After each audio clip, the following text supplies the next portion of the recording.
Bon, prenons ici, on est à Watermael-Boisfort, un coin superbe de Bruxelles, c'est la campagne à Bruxelles. Hein. Tout à fait, magnifique. Hein. Ouais. Hier soir, tu étais à la Toison d'Or. Oui, c'était la Pérorire de la Savame et j'ai présenté des extraits de plusieurs spectacles. J'ai fait une sorte de best-of d'1 heure qui s'appelle ma déclaration d'humour et je me suis barré comme un fou. Il y avait du monde, hein? Oui, il y avait du monde et c'était un public très hétéroclite. Il y avait des gens de la Savame, il y avait des gens extérieurs, des gens qui me suivent depuis très longtemps. Il y avait même des étrangers, un Tunisien, un Marocain, une Suisse allemande et je me demandais un peu et puis voilà, finalement la sauce a pris et c'était vraiment... À minuit, j'ai 50 ans. Là aujourd'hui, c'est mon anniversaire, oui. C'est le dernier, hein, monsieur Gobert. Et je voulais fêter ça avec toi, Riton, tu comprends? En plus, tu sais, je me dis, 50 ans, hein? Ça s'irrose. D'ailleurs, tu sais ce que j'ai fait ce matin pour savoir c'est quoi avoir 50 ans? J'ai été acheter 50 balais. Eh ben, tu sais où on achète ça? Tu croiras jamais. Dans une quinca. Une quinca. Une quincaillerie. Quelque part, ça doit être terrible de faire de l'humour. Parce que bon, pleurer sur scène, je crois que tout le monde sait le faire.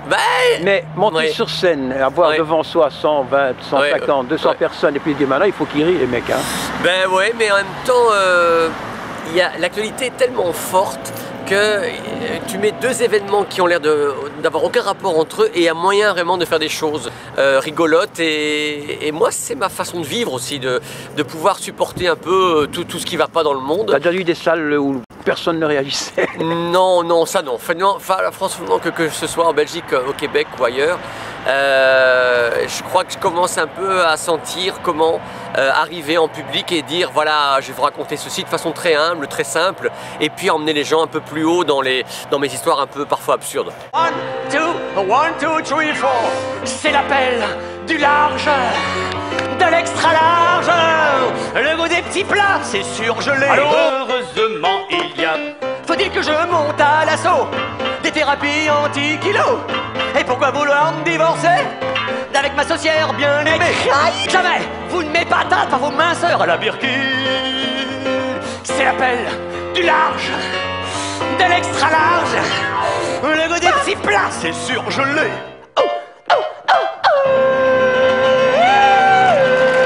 En fait, toi, tu es un humoriste gentil, hein, parce que... Gentil, oui. Oui, bah, je pense, parce que il y a beaucoup d'humoristes qui font dans le noir, dans le sombre, dans le glauque, et toi, tu es assez gentil. Mais ouais, en fait, j'aime bien piquer un peu au vif. Certaines personnes, des politiques, j'aime bien l'ironie, mais j'aime pas le cynisme. Le cynisme pour moi c'est comme si on n'aimait pas le public parce que si on aime les gens, on a envie de partager avec eux quelque chose et que si on doit parler de choses sérieuses ou profondes ou dures sur le monde, mais ceux qui sont devant nous, qui nous écoutent là, mais c'est pas eux les responsables. Non. Voilà, donc si on veut partager quelque chose, il faut faire ça avec une certaine tendresse et ironique, mais une tendresse quand même. Et non, le cynisme, c'est comme s'il n'y avait plus d'espoir. Or, moi... C'est toi qui écris tout? Oui, j'écris tout à fait, oui, je fais que ça. 6 spectacles déjà. Hein. Oui, je fais ça, mais... Moi, je fais un spectacle nouveau tous les 3 ans. Je le tourne en 3 ans, d'abord en Belgique, puis à l'étranger, hein, au Québec, en Suisse et en France. Et donc, en 3 ans, j'ai le temps de me ressourcer, de retrouver des nouvelles choses à raconter et de repartir sur un projet. Docteur, mon problème, j'entends des voix. Pardon? Ah, c'était pas vous, docteur? Oui, alors je dis qu'au fond, sur scène, tu es gentil, mais j'ai remarqué aussi une chose, tu n'es jamais vulgaire.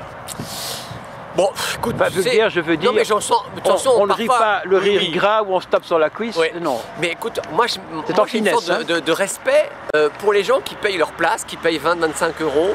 Et je me dis, si c'est pour raconter des choses qu'on peut raconter dans un café ou en famille quand on fait un repas un peu arrosé et qu'on raconte des blagues de cul, d'autres le font. Et faut pas payer pour ça, voilà. Actuellement, les humoristes, on en voit partout. Partout, il y a ça que éclate. Parce qu'il y a maintenant ce qu'on appelle des comédie clubs. Il y en a d'ailleurs à Bruxelles. Alors il y a des bandes. Il y a la bande à Ruquier, la bande à Nouna, la bande à Stéphane Bern, la bande. Bon. Et toi, tu fais partie de quelle bande? Aucune? Écoute, j'ai fait partie de la bande du Joli Dictionnaire sur l'RTBF pendant longtemps. Oui, ça oui. Maintenant, je suis dans l'émission d'Olivier Monsens, on n'est pas rentré sur la première, donc j'ai ça. Là, tu fais des portraits, hein? Voilà, ou des billets d'humeur. Je fus dans l'émission de Stéphane Bern pendant 2 ans, Le Fou du Roi. Donc, et en Suisse, les décodeurs. Donc j'ai quand même certaines bandes, entre guillemets, mais je ne suis pas quelqu'un qui reste fixe et qui est vraiment, comment je dirais, non-stop dans une bande. Moi, j'aime bien être pas seulement touche à tout, mais être dans plusieurs lieux, parce que j'ai l'impression que c'est bon de ne pas être étiqueté uniquement de la bande d'un tel, mais d'avoir sa place dans différents endroits, c'est mon truc. Vous, par rapport à l'anglais, vous avez un gros problème, il faut absolument s'affirmer francophone. Il faut défendre la langue française. Et chez nous, en Belgique, comme il y a un problème entre le wallon et les flamands, il y a ce problème de langue aussi. Et donc, j'ai développé tout un répertoire de textes où on sent vraiment que la langue française est très riche, très raffinée. Et puis, bien sûr, j'ai rencontré Sol, Marc Favreau, quand il venait tourner en Europe, dans les années 80. On s'est rencontrés là, j'ai montré mes premiers textes que j'avais écrits. Et puis, il se fait que quand je suis revenu au Québec, déjà dans les années 2000-2001, j'ai eu la chance de le rencontrer. Donc on a échangé beaucoup, il a vu mon spectacle, j'ai vu les siens évidemment, et donc je me suis rendu compte qu'il y a une grande affinité. On a des points en commun au niveau de l'écriture et de cette volonté de faire en sorte de faire surgir des nouveaux sens à partir d'un jeu de son. Maintenant, tu es également chroniqueur dans pas mal de... J'ai vu, tu fais des billets dans Marianne Belgique. Oui, l'hebdo Marianne Belgique, et puis dans l'Écho, le journal L'Écho tous les samedis matins. Donc c'est vrai que et là, tu y vas hein, quand même. Ouais, bah écoute, il n'y a pas de raison. Hein. Mais toujours en finesse, jamais lourd, quoi. Voilà, mais écoute, moi j'aime bien dire ce que je pense, mais avec une... Oui, je sais pas si... Pourquoi, peut-être que c'est mon éducation, ma formation, mais c'est un rapport que j'ai avec les gens qui me fait faire ça. C'est-à-dire que, comme je te dis, j'ai commencé avec un public devant moi qui rigolait, et ces gens-là, je les rencontre après le spectacle. J'aime bien boire un pot avec les spectateurs, leur parler.